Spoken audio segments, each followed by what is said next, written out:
Okay, so you want to open a luxury hotels, a five-star some luxury hotels, quietly clear hundreds of millions of dollars a year. The exact same 5 stars, the same marble lobby, the same imported linens, down the street, bleeds money every single year it's open. Identical category, identical glamour. Completely different outcome. Today we're opening up the machine behind one of the most expensive, most misunderstood businesses a person can buy into, and by the end, you'll understand why the person who owns the hotel and the person who runs it are almost never making money the same way. Picture the fantasy first. A private elevator, a doorman who remembers your name after one visit, a lobby with ceilings 3 stories high and flowers replaced before they even think about wilting. That's the postcard. Here's what's actually running underneath it. Start with what 5-star even means, because most people get this wrong. They picture marble and chandeliers. That's not the grade.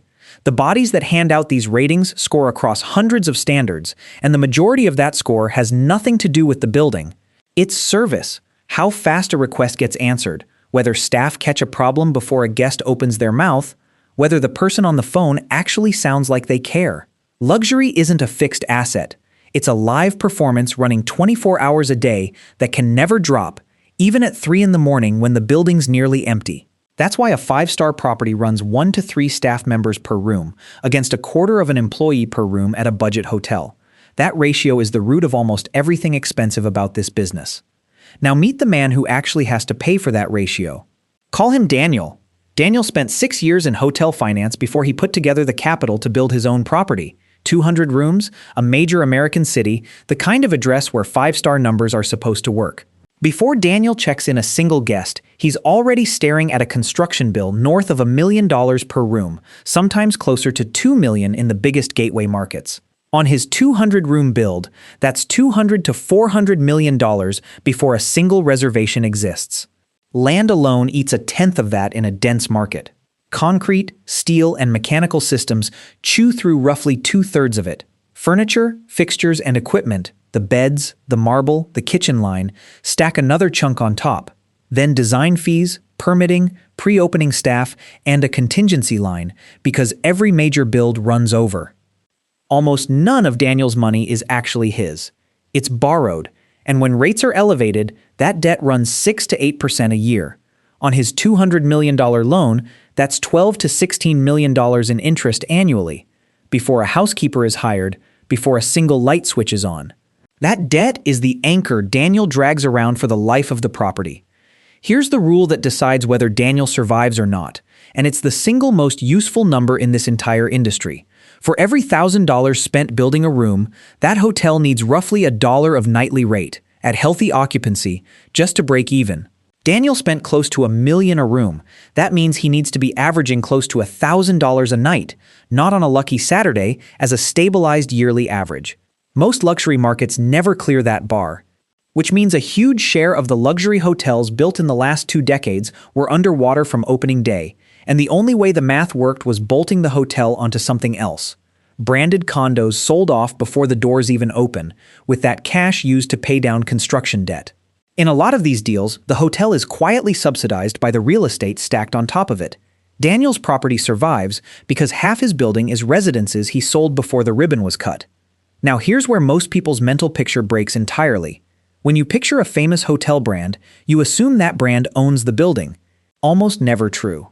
The biggest hospitality companies on earth run hotels under famous names without owning the real estate underneath them. Daniel owns the building. He doesn't run it. He signed a management agreement, handing daily operations to a global brand, and that brand gets paid whether Daniel's hotel is profitable or not. Here's the part that should make you sit up. Stack every fee the brand charges: the base management cut, the licensing fee, just to use the name, the marketing contribution, the loyalty program assessment, the incentive fee on top, and the brand walks away with somewhere around 10 to 15% of Daniel's total revenue before a single staff paycheck goes out or a single bar of soap gets bought. Daniel built the hotel, borrowed the money, carries the risk. The brand shows up, licenses its name, and takes 1/5 of every dollar before Daniel sees a cent. Then comes the biggest line item of all: people. A luxury hotel isn't a building with a nice lobby. It's a live, around-the-clock labor operation. Housekeeping, front desk, concierge, security, engineering, executive chefs, room service, spa therapists, revenue management. Payroll eats roughly a third of Daniel's total revenue, the single largest expense in the whole operation. Break down one department to see how fast it compounds. At strong occupancy, Daniel's got over 100 rooms to clean daily, and a true luxury clean, the kind that leaves everything folded and positioned exactly right, takes the better part of an hour per room. That alone needs well over a dozen attendants working every day. But people take sick days, vacations, weekends off, so covering that number actually takes closer to 20 full-time employees on the books, before you add supervisors, a head housekeeper, linen runners, laundry staff. That's one department. Multiply it across the building, and payroll becomes a massive, mostly fixed cost that doesn't shrink just because fewer guests show up this week. That leads to the fact that defines this whole industry. A hotel room isn't a product sitting on a shelf. If it doesn't sell tonight, it can't be sold tomorrow. That revenue is gone the second midnight passes, permanently destroyed, not delayed. That's why Daniel's revenue team never sets one rate and walks away. They run continuous dynamic pricing, adjusting in real time against flight schedules, local conferences, weather, competitor rates, and how fast the property's filling relative to history. The identical room might run a few $100s on a quiet Tuesday and multiply several times over the night before a major conference hits town. Rooms aren't actually the most interesting part of Daniel's business either. Room revenue carries the best margin by far, around 80 cents of profit per dollar, but there are only so many rooms, and every competitor in the city is chasing the same travelers for them. What actually separates Daniel's good years from his bad ones are the revenue streams guests barely notice. A single wedding weekend can generate several $100,000, booked months out under contract, so Daniel knows exactly how much food to buy and staff to schedule. None of the guesswork that comes with nightly occupancy. Corporate meetings are even more valuable, because a company's travel budget is paying, not an individual, which makes corporate clients far less sensitive to price, and they arrive reliably midweek, exactly when leisure demand is weakest. Add a spa with strong margins and a local membership base, and Daniel's property starts to look less like one hotel and more like 5 small businesses sharing a roof. Then there's the room that barely matters financially and matters enormously for everything else, the presidential suite. It can list for tens of thousands a night and sits empty most of the year. It's not there for room revenue, it's there to anchor the hotel's identity. A head of state or a film star checking in generates coverage no ad budget could buy, and that coverage funnels ordinary travelers into Daniel's standard rooms at a fraction of the price, purely because they want to say they stayed under the same roof. It's less a hotel room and more a brand weapon that occasionally has someone sleeping in it. Energy is the cost almost nobody accounts for when they romanticize this business. Heated pools, constant climate control, a spa, thousands of towels laundered daily, and none of it drops just because fewer guests check in. The pool still needs heating. The lobby still needs lighting. Smart owners retrofit for efficiency, not as a marketing gesture, but because the payback period is often measured in months, not years. All of this adds up to what finance people call high operating leverage. Daniel's costs are mostly fixed. His revenue is not. Payroll doesn't shrink because fewer guests checked in this week. Debt service doesn't pause because travel slowed down. So when revenue drops, profit doesn't just shrink, it collapses.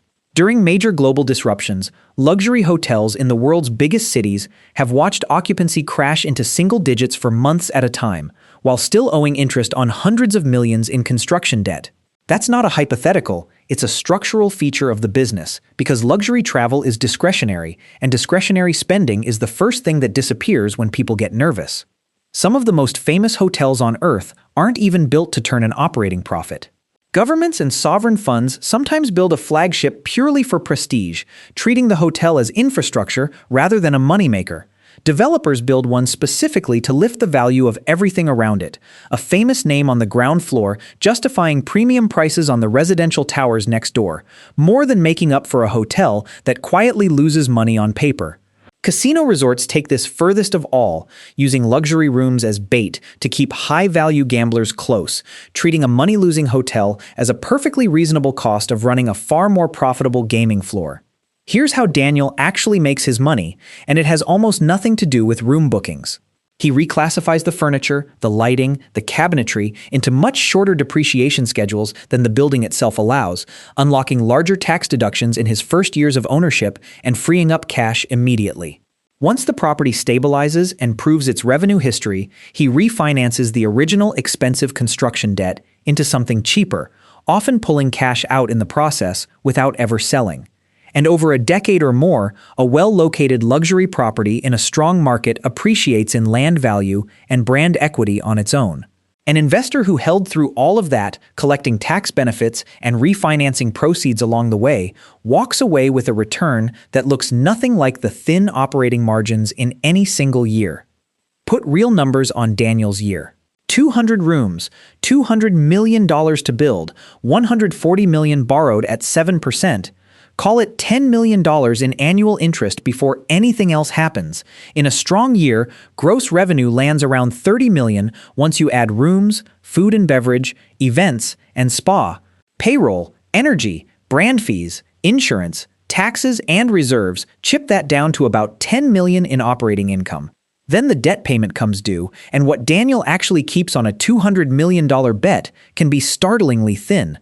Run the same hotel through a weak year. Lower occupancy, softer rates, and revenue falls while costs barely move because almost none of them are variable.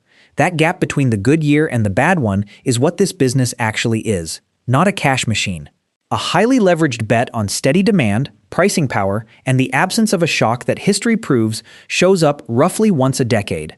So here's the real question this leaves you with. Would you rather be Daniel, the owner carrying the debt, the labor, the empty presidential suite, betting on a decade-long appreciation curve?